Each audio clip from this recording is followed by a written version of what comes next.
আসসালামু আলাইকুম। আশা করি সবাই ভালো আছেন, সুস্থ আছেন। আবারও আপনাদের সাথে নতুন একটি রেসিপি শেয়ার করব। মুচমুচে নারকেলি সমোসা পিঠার রেসিপি। এই শীতের দিনে আপনারা অবশ্যই একবার ট্রাই করে দেখবেন।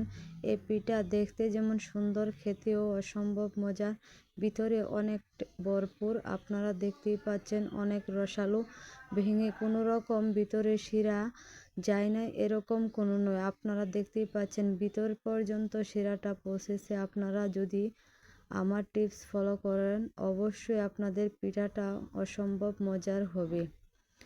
আমি একটি কড়াই বসিয়ে দিয়ে দিব এখানে আমি 3 কাপ পরিমাণ মতো পানি। আপনারা চাইলে পানির পরিবর্তে দুধ অ্যাড করতে পারেন।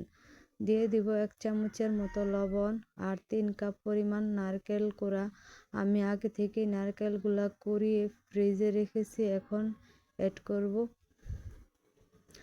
যখন বলক ভালো করে নারকেলটি গলে একসাথে পানির সাথে বলক আসবে তখন আমি এখানে অ্যাড করে দিব ময়দা। আমি এখানে ময়দা দিয়ে এই পিঠাটা তৈরি করব। আপনারা চাইলে ময়দার পরিবর্তে আটাও ব্যবহার করতে পারেন। আমি এখানে 3 কাপ পরিমাণ ময়দা অ্যাড করব। আপনারা পিঠা কম বেশি করে তৈরি করলে মাপ পরিমাণ বুঝে আপনারা পানি, ময়দা সব কিছু মেপে অ্যাড করবেন। আপনাদের ডোটা পারফেক্ট, আমার ডোটা পারফেক্টভাবে তৈরি। 3 কাপ ময়দার সাথে আমার 3 কাপ পানি আমি জাল করার পর 2 কাপ হয়েছে। তখন আমি 3 কাপ ময়দা যখন অ্যাড করি আমার ডোটা পারফেক্টলি নরমও হয় না, এত শক্ত হয় না, পারফেক্টভাবে আমার ডোটা তৈরি হয়েছে। এখানে আমি একটি ডেস্কি বসিয়ে দিয়ে দিব 2 কাপ চিনি। আমি এখানে পিঠাটা তৈরি করার জন্য শিরা তৈরি করে নিব। 2 কাপ চিনির সাথে আমি হাফ কাপ পানি অ্যাড করব। পানির পরিমাণ বেশি দেওয়া যাবে না, 2 কাপ চিনির সাথে হাফ কাপ পানি এনাফ। আমি এখানে 2টা তেজপাতা দিয়ে ভালো করে জাল করে নিব। আমার শিরাটা যখন তৈরি হয়ে যাবে তখন আমি একটি আঙুলের সাহায্যে আপনাদেরকে দেখিয়ে দিচ্ছি। 2 আঙুলে চাপ দিলে যখন আঠালো আঠালো লাগে তাহলে বুঝতে পারবেন শিরাটা পারফেক্টভাবে তৈরি হয়েছে। এখন আমি শিরাটা এক সাইডে রেখে ঠান্ডা করে নিব আর ডোটা ভালো করে তৈরি করে আমি এখন একটি রুটির শেপ দিয়ে নিব। অবশ্যই আপনারা আমার টিপস যদি ফলো করেন তাহলে আপনাদের পিঠাটা দোকানের মতো পারফেক্টভাবে তৈরি করতে পারবেন। এই পিঠাটা শীতের দিন খেলে অসম্ভব মজার হয়। আপনারা বাড়িতে একবার হলো ট্রাই করে দেখবেন। এই পিঠা অসম্ভব মজার, আপনারা ট্রাই না করলে বুঝতেই পারবেন না। আমার রুটিটা বেলা হয়ে গেছে। আমি বেশি মোটা বা পাতলা করি নাই, আপনারা দেখতেই পাচ্ছেন আমি কতটুক পাতলা রেখেছি। বা আমি একটি কাটার চামচের সাহায্যে ভালো করে একটা ডিজাইন তৈরি করে নেব।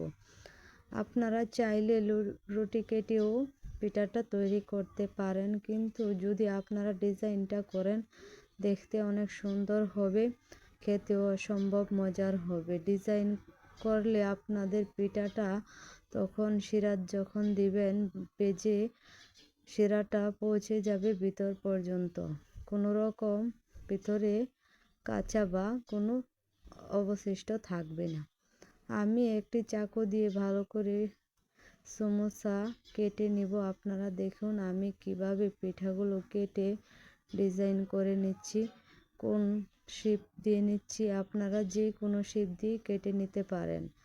আমি আমার পছন্দ মতে আমি পিঠাগুলো কেটে নিব। আপনারা যদি এভাবে পিঠাগুলো তৈরি করেন তাহলে একবার যদি ফ্যামিলির সাথে শেয়ার করেন তাহলে তারা বলবে দ্বিতীয়বার পিঠাটা তৈরি করার জন্য। এই শীতের দিনে আপনারা একবার হলেও ট্রাই করে দেখবেন। অসম্ভব মজার এই পিঠা, আপনারা ট্রাই না করলে বুঝতেই পারবেন না। সমোসা পিঠাগুলো আমার সবগুলো তৈরি করা হয়ে গেছে। এখন আমি পিঠাগুলো ভেজে নেব। আপনারা অবশ্যই পিঠা তৈরি করার জন্য আমি একটি কড়াই বসিয়ে দিয়ে দেব তেল পরিমাণ মতো। এই পিঠাগুলো ভাজতে আমার তেলের পরিমাণ একটু বেশি লাগবে, কেননা পিঠাগুলো ডুবো তেলে ভাজতে হয়। হালকা কুসুম গরম হয়ে গেলে আমি পিঠাগুলো ছেড়ে দিব। বেশি গরম হয়ে গেলে তেল আপনারা যদি পিঠা ছেড়ে দেন তাহলে পিঠাগুলো তাড়াতাড়ি ফুলে উঠবে আর ভিতরে নরম হয়ে যাবে, তখন খেতে ভালো লাগবে না। হালকা গরম হওয়ার পর পিঠাগুলো যখন আপনারা কম লো হিটে ভাজবেন, তখন আপনারা দেখবেন পিঠাগুলো ভাজার পর আপনারা শিরা থেকে তুলে যখন পিঠাগুলো খাবেন তখন দেখবেন একদম মুচমুচে হবে, পিঠাগুলো কোনো রকম নরম হবে না। আমি সবগুলো পিঠা ভেজে নিচ্ছি। আমার পিঠাগুলো এক পিঠ ভাজা হয়ে গেছে, আমি পিঠাগুলো অপর পিঠ ভাজার জন্য উল্টে দিব। আপনারা আমার পিঠাগুলো লালচে করে ভেজে তুলে নিব। পিঠাগুলো ভাজা হয়ে গেছে, এখন তুলে আমি যে শিরাটা তৈরি করেছি শিরাটার মধ্যে আমি ডুবিয়ে দিব। দেখুন আমার শিরাটা ঠান্ডা হয়ে গেছে, এখন আমি শিরাটার মধ্যে দিয়ে দিব সবগুলো পিঠা।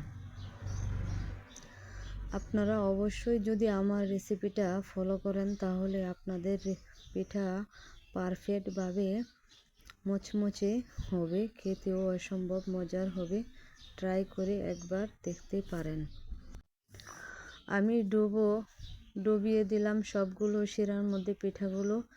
এখন আমি আবার পিঠা দিয়ে দিচ্ছি কড়াইয়ের মধ্যে। আমি সবগুলো পিঠা একই নিয়মে ভেজে নেব। আপনারা অবশ্যই পিঠাগুলো লো হিটে পিঠাগুলো ভাজবেন, তাহলে ভিতরে মুচমুচে হবে, খেতেও অসম্ভব ভালো লাগবে। দেখুন আমি শিরা থেকে পিঠাগুলো তুলে নিয়েছি, কতটা লোভনীয় হয়েছে দেখলেই বুঝতে পারছেন। আমি পিঠাগুলো দেখতে যেমন সুন্দর হয়েছে, খেতেও অসম্ভব মজার। আপনারা একবার ট্রাই করে দেখবেন। আশা করি ভালো থাকবেন, সুস্থ থাকবেন। আল্লাহ হাফেজ।